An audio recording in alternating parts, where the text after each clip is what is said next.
कोहली आपका हार्दिक स्वागत करता हूं अपने YouTube चैनल में। आज हम चर्चा करेंगे ए एन का प्रयोग, यानी कि इंग्लिश ग्रामर में ए एन का प्रयोग कहां पर होता है और इसके साथ में हम सूटेबल एग्जाम्पल्स की भी चर्चा करेंगे। तो इसको शुरू करने से पहले जो कोई भी हमारे चैनल के साथ नया जुड़ा हो, इस चैनल को सब्सक्राइब कर ले और बेल वाले बटन को ज़रूर प्रेस कर ले ताकि सारी नोटिफिकेशन उस तक ज़रूर मिल सके। चलिए शुरू करते हैं ए एन का प्रयोग। ए एन का प्रयोग और हिंदी मीनिंग। ए एन का हम यूज़ कैसे करते हैं और इसकी जो हिंदी का अर्थ है वो क्या है। सबसे पहली बात तो ये है कि आखिर ये ए या एन क्या है। तो दोस्तों मैं आपको बता दूं कि ए तथा एन दोनों ही आर्टिकल हैं। इंग्लिश ग्रामर में 3 आर्टिकल होते हैं, ए एन और द। कौन कौन से? ए एन और द। इस लेख में हम ए एन इसके बारे में पढ़ेंगे।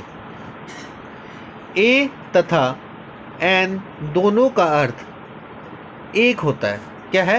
ए तथा एन दोनों का अर्थ एक होता है। अब आप सोच रहे होंगे कि हमें तो बचपन में ही पढ़ाया गया है कि एक का इंग्लिश 1 होता है, तो फिर ए एन का भी हिंदी अर्थ एक और 1 का भी हिंदी अर्थ एक, यानी एक हिंदी शब्द के 3 इंग्लिश मीनिंग कैसे, और कौन सा सही है और कौन सा गलत। तो बात करें तो देखिए ये तीनों अपनी जगह पे बिल्कुल सही है, पर इंग्लिश सेंटेंस में नाउन के साथ एक के लिए ए या एन का प्रयोग किया जाता है। अगर आप 1 का प्रयोग कर भी देते हैं तो सेंटेंस गलत हो जाएगा। कैसे? रूल क्या कहता है? रूल को समझेंगे बच्चों। इंग्लिश वाक्य में सिंगुलर काउंटेबल नाउन के साथ ए या एन का प्रयोग किया जाता है, अर्थात अगर वाक्य में कोई ऐसा नाउन संज्ञा या जिसकी गिनती की जा सकती है और वो सिंगुलर यानी एक वचन या कहें कि सिर्फ एक है, तो उसके साथ आर्टिकल ए या एन का प्रयोग किया जाता है। एक बात नोट करने वाली है कि हिंदी में इंग्लिश अनुवाद बनाते वक्त ये ज़रूरी नहीं है कि हिंदी वाक्य में एक शब्द रहेगा तो ही इंग्लिश के सेंटेंस में ए या एन का प्रयोग किया जाता है, बल्कि हम ये देखना होता है कि वाक्य में सिंगुलर काउंटेबल नाउन है या नहीं। अगर है तो ए या एन का प्रयोग अनिवार्य है, वरना सेंटेंस गलत हो जाएगा। उदाहरण के लिए, यह कलम है, दिस इज पेन, ये रॉन्ग है। यह कलम है, दिस इज ए पेन, ये राइट है, क्योंकि यह कलम है, दिस इज पेन, ये रॉन्ग हो जाएगा। क्यों रॉन्ग है? ए का यूज़ नहीं है इसमें बच्चों। यह कलम है, दिस इज ए पेन, ये राइट सेंटेंस है। यह एक कलम है, this is a pen, right है। इन वाक्यों को ध्यान से समझिए।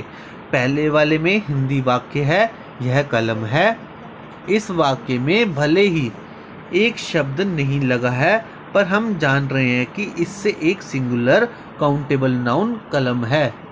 इसलिए इस वाक्य का इंग्लिश अनुवाद बनाते वक्त ए प्रयोग किया जाएगा, और अगर इसका प्रयोग नहीं किया जाएगा तो सेंटेंस गलत होगा। अब जैसे बॉडी पार्ट्स नेम, शरीर के अंगों के नाम, हिंदी इंग्लिश में use of A an article का प्रयोग।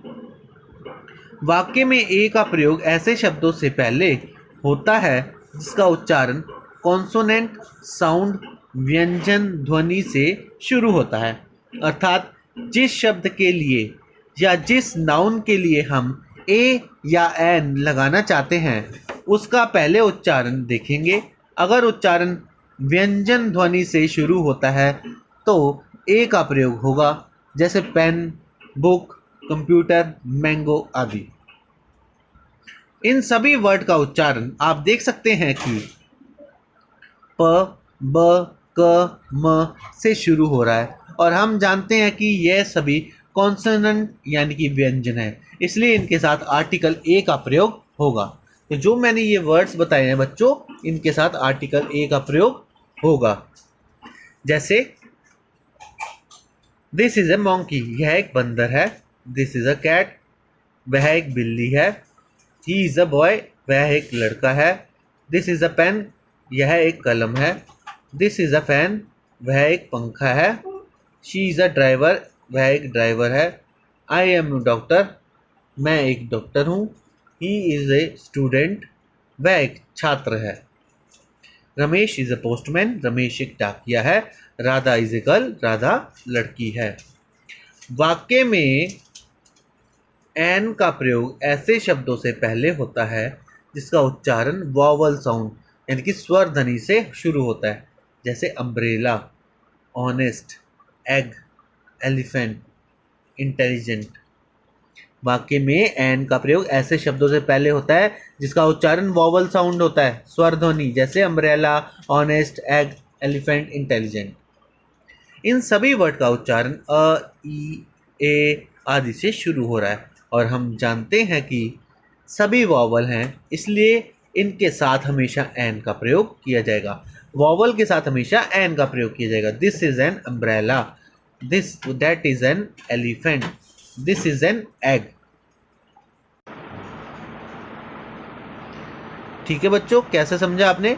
दोस्तों, ऐसे वाक्यों में ए एन का प्रयोग इसके सबसे नज़दीक वाले शब्दों के उच्चारण ध्वनि के अनुसार किया जाता है, ना कि बाद में दिए गए नाउन के अनुसार। अर्थात अगर वाक्य में केवल नाउन है तो नाउन के अनुसार, एडजेक्टिव प्लस नाउन है तो एडजेक्टिव्स के अनुसार, और adverb plus adjective plus noun है तो एडवर्ब के उच्चारण ध्वनि के अनुसार ए एन का प्रयोग किया जाता है। अब नीचे दिए गए वाक्यों के उदाहरण को देखेंगे। I am a good boy, मैं एक अच्छा लड़का हूँ। ही इज़ ए मैन, वह एक आदमी है। He is an honest man, वह एक ईमानदार आदमी है। This is an umbrella, this is a new umbrella. This is an elephant, this is a black elephant. I am a very strong man. She is a woman, she is an old woman. She is a good woman, she is a very good woman. Ramesh is an officer. Ramesh is an honest officer. Ramesh is a good officer. Ramesh is a very honest officer. तो बच्चों, हमने उदाहरण के माध्यम से भी हमने ये सीखा ए और एन का प्रयोग हम कैसे कर रहे हैं और किस जगह पर कर रहे हैं। तो सभी इस चैनल को लाइक करें, शेयर करें, सब्सक्राइब करें, अपने साथियों के साथ इसे ज़्यादा से ज़्यादा शेयर करें ताकि इस चैनल के सब्सक्राइब लाइक्स बढ़ सके। ये आप ही का अपना चैनल है, इस चैनल के साथ जुड़े रहिए। धन्यवाद।